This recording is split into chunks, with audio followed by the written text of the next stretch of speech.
So, for both comic book fans and film comic book fans alike, there's some stuff going on with Deadpool recently. So, for film fans, Deadpool is alive and well in the movies. Ryan Reynolds is currently in the process of filming filming the film in Vancouver, and he's actually been showing off his costume on his Twitter page. And along with the picture of the costume, he posted the quote, "With great power comes great irresponsibility," which we here at Nerd Network think is a pretty funny quote. More on Deadpool. While he is alive and well in the films, unfortunately he is also dead in the comics. So, here to give us more on that, we have our second guest, Natasha. Welcome, Natasha. Have a super cape for you for our Nice. super guests. Always fun. Haha.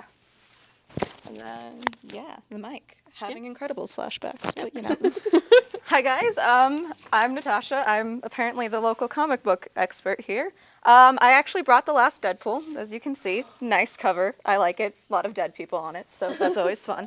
I'm here to kind of review and talk about the last issue. It's a really good issue. I highly recommend buying it. For the final story, I liked the vast majority of it. I thought it was a really good way to develop the story.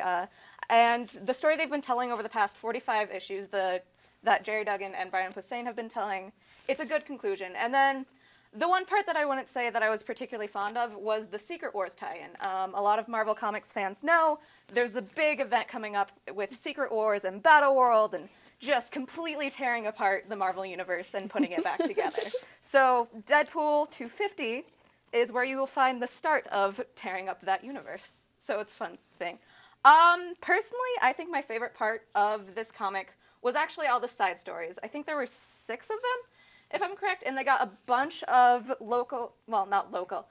guest writers and guest authors to come onto the story and tell their own with all the side characters. And I really like the side stories. I thought they were very cute. They're very fun stories. They're backing away from some of the darker tone of the main story and having more fun of it. I mean, there's dogs, and there's Captain America in a cardigan talking about NCIS, and Aunt May's in one of the issues, which is great. Oh. So, yeah, I recommend buying it. I think it's $10 most places. Might be different for digital, I'm not sure. And there's a ton of different stuff you can get in here.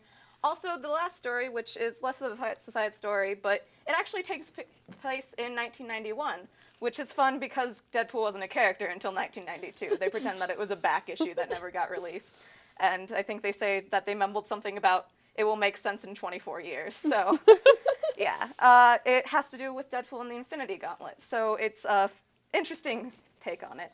Yeah. If you're a fan of the series, if you're a fan of the current run or just a fan of Deadpool, I would recommend picking it up. Awesome. Well, thank you very much, Natasha. And We'll be thank you seeing for your soon. review, and we'll be seeing you soon.